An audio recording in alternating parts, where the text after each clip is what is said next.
Welcome to Supercharging Your Storytelling from the online course, Becoming a Storytelling Superhero. This is the 20-minute recorded version of the live webinar that I gave on Thursday, March 7th. I'm your host, Melissa Balmer, the founder of PetalLove.org, where I create storytelling tools, tips, and coloring pages to help you grow more active, mindful mobility, and sustainable living. For those of you who signed up for the online course, all of the material covered here today is on the online course as videos such as this one, blogs, and downloadable worksheets, so you can access them as many times as you like.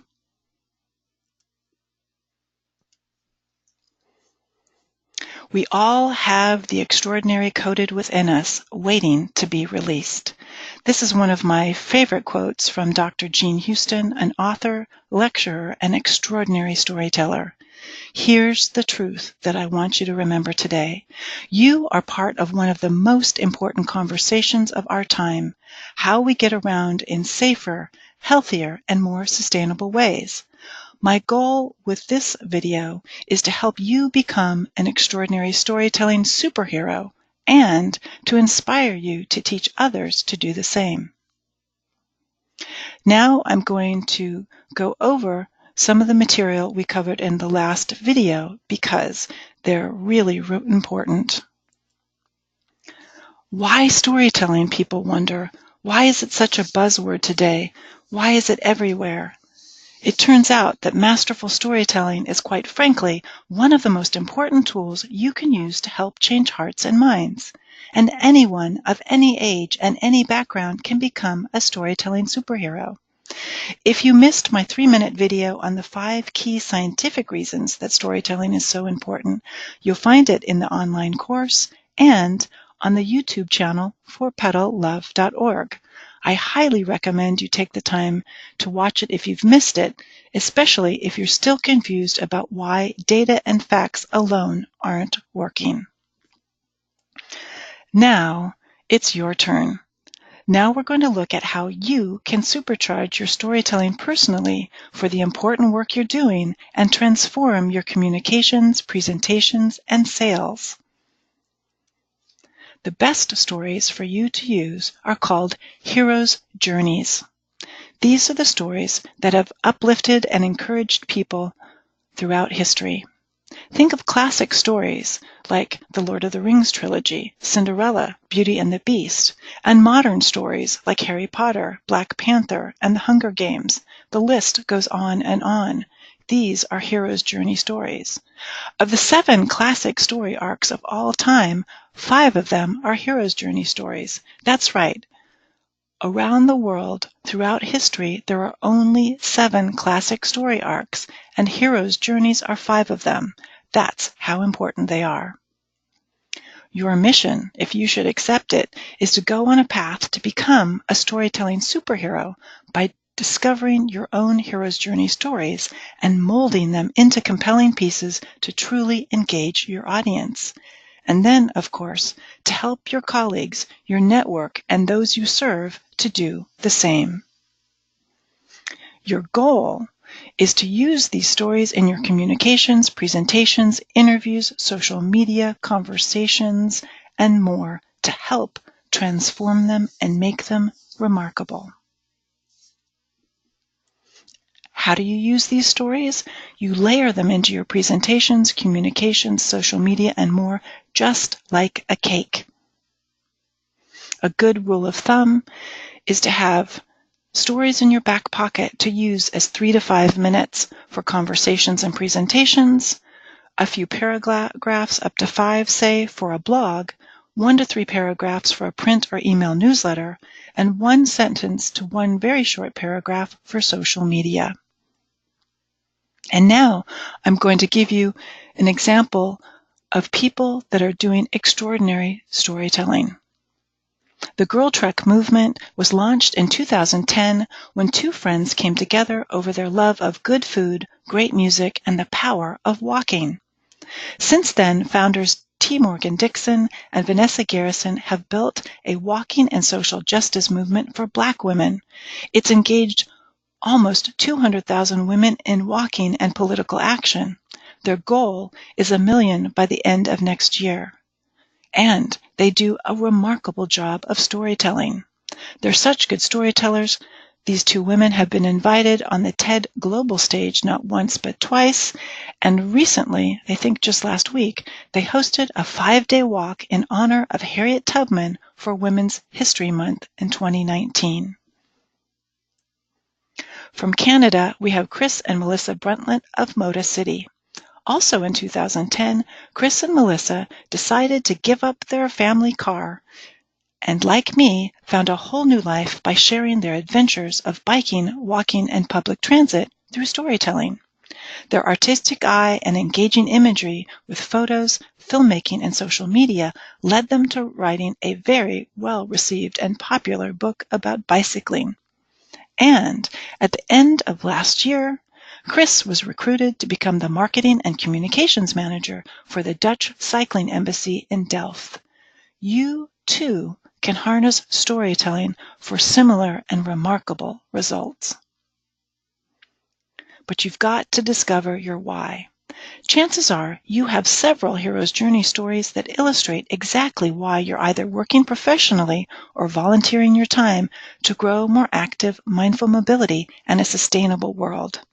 To find your hero's journey, you need to figure out your why, not the polished professional story you think that makes you sound good, but the heart of the matter. What gets you up in the morning? What's that why? That's what you want to discover.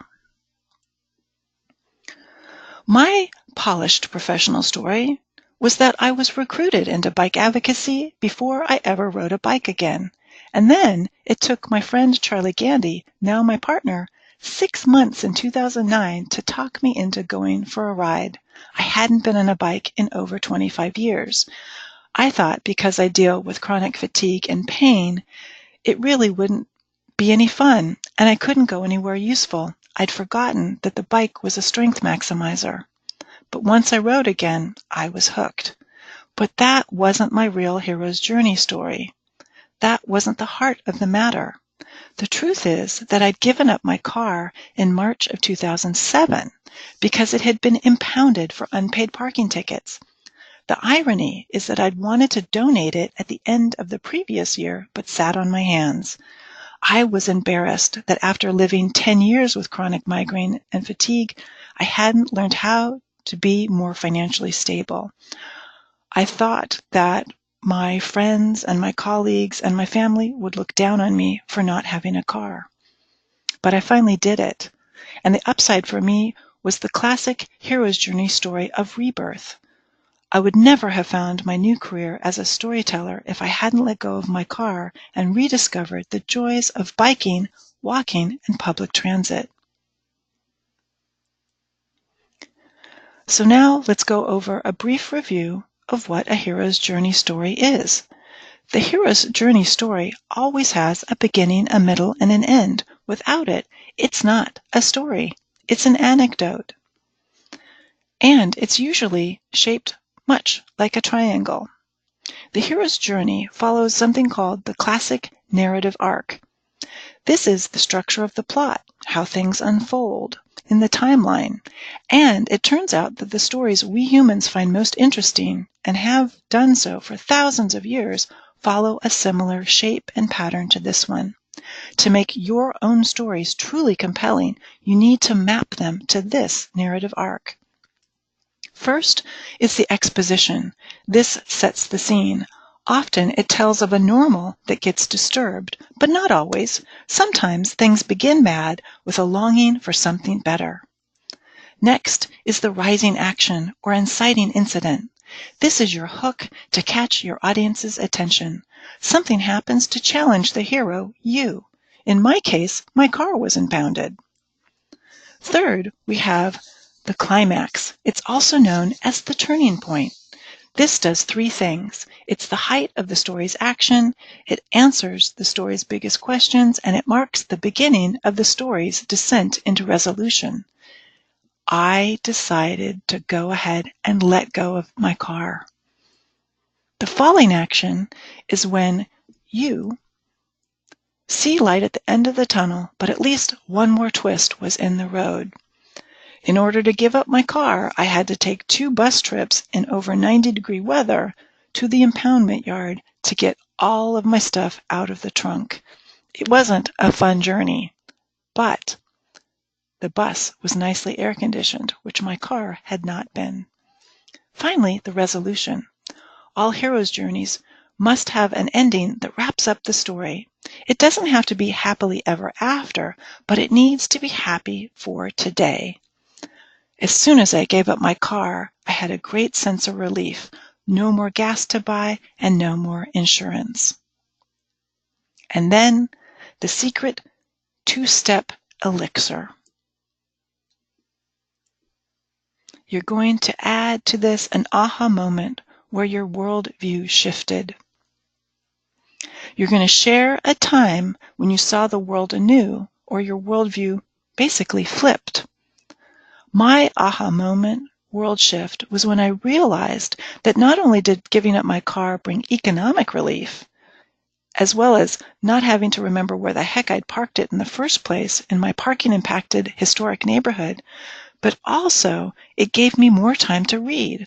I could read on my way to meetings and errands on the bus, and I enjoyed more social interaction with people. Now, you're going to add a surprising twist. This usually happens during the falling action.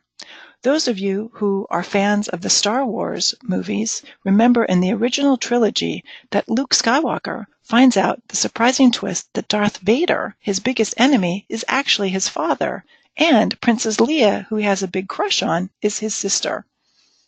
For myself personally, by giving up my car, I discovered the world of biking, walking, and public transit advocacy, something I had no notion of before.